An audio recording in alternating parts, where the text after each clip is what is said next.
Nabi Muhammad SAW melihat seorang wanita yang nampak dua tangannya. Dua tangannya itu dia kayak membuka bajunya, lenggang bajunya itu dibuka sampai kelihatan tangannya. Dan dia pakai perhiasan yang sangat indah. Dia bilang apa? Ya Muhammad, unzurni as'aluka. Dia manggil, wahai Muhammad, coba lihat aku mau bertanya kepadamu. Nabi tidak menjawabnya. Ketika wanita tersebut pakai perhiasan yang sangat mewah, dia bilang, wahai Muhammad, coba lihat aku dong. Saya mau nanya. Coba kalau kita ada ustadz lewat, ada ibu-ibu cantik di pinggir jalan, ustadz mau nanya dong. Siap bu, apaan? Astagfirullah. Ini Nabi langsung Nabi bilang, Nabi enggak menjawabnya. Kata Jibril apa? Kata Rasulullah, siapa ya Jibril yang memanggil aku tadi? Kata Jibril apa? Ya Rasulullah, yang tadi memanggil adalah dunia. Kalau engkau menjawabnya, umatmu akan tersesat dan akan mendahulukan dunia, mengutamakan dunia dibanding akhirat. Maka kalau engkau tadi menjawab panggilan wanita tersebut, itu adalah dunia. Kalau engkau menjawab, habis umatmu tujuannya dunia saja. Hanya tujuannya dunia, pikirannya hanya dunia saja. Tidak akan memikirkan Allah subhanahu wa ta'ala. Kemudian para jemaah yang dimuliakan Allah subhanahu wa ta'ala, ini ada sebagian orang yang dilihat oleh Rasulullah, mereka baru nanam, langsung metik hasil tanaman mereka ini. Terus baru metik, langsung tumbuh lagi, metik lagi, dan seterusnya. Nabi bertanya kepada Jibril, siapa mereka?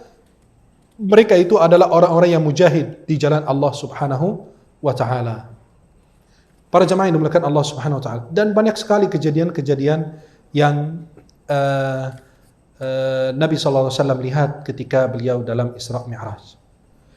Nabi SAW berjumpa dengan semua malaikat di langit, semua tersenyum. Kecuali satu orang. Ya.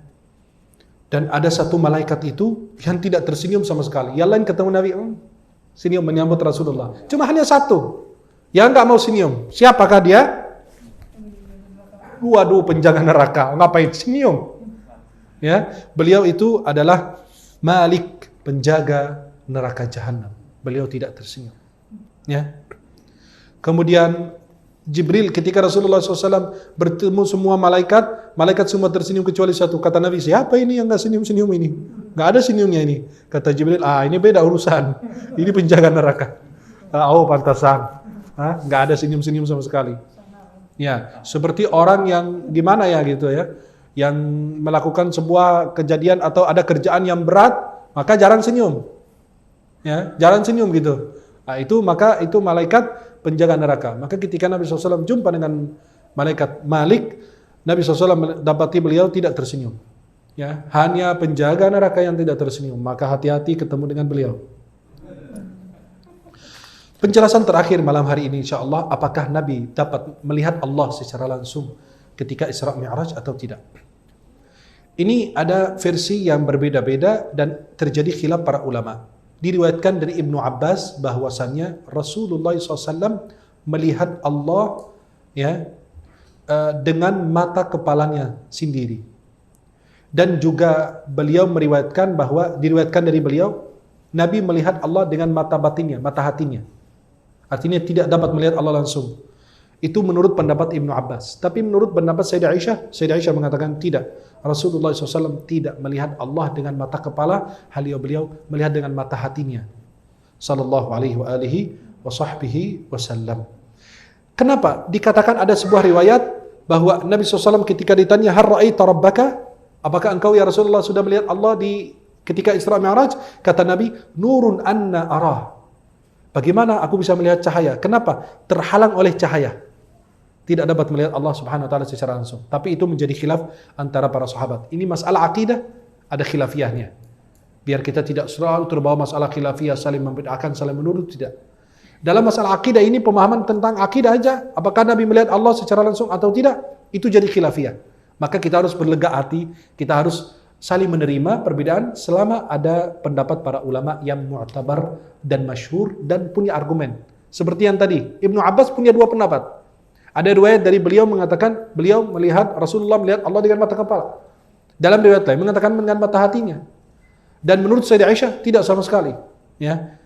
Terus Allah Subhanahu dan Sayyidah Aisyah menyampaikan firman Allah, "Walaqad ra'ahu nazlatan ukhra 'inda sidratil muntaha." Dan sesungguhnya Muhammad SAW telah melihat Jibril dalam rupanya yang asli pada waktu yang lain, yaitu di Sidratul Muntaha. Rasulullah SAW melihat Jibril dalam bentuk aslinya 2 kali dalam riwayat. Yang pertama ketika datang wahyu pertama, ketika Nabi di Gua Hira, Nabi melihat maka Nabi ketakutan. Yang kedua kali Nabi melihat Jibril alaihissalam ketika Isra Mi'raj. Dan Rasulullah melihat Jibril alaihissalam pada saat Isra Mi'raj dan Jibril memiliki 600 sayap. Dan beliau panglima malaikat.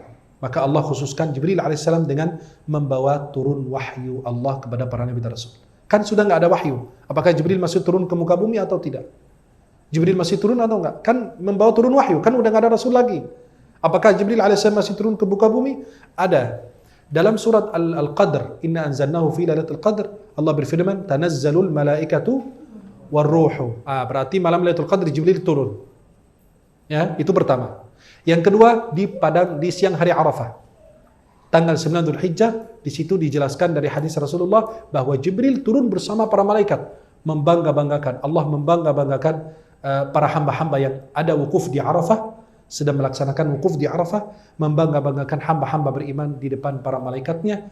Mereka datang dari penjuru dunia, dari seluruh tempat. Mereka mengharapkan surgaku padahal mereka belum pernah lihat. Apalagi mereka kalau lihat. Mereka minta perlindungan dari api neraka jahanam, mereka juga belum pernah lihat. Kalau mereka lihat pasti akan lebih takut lagi.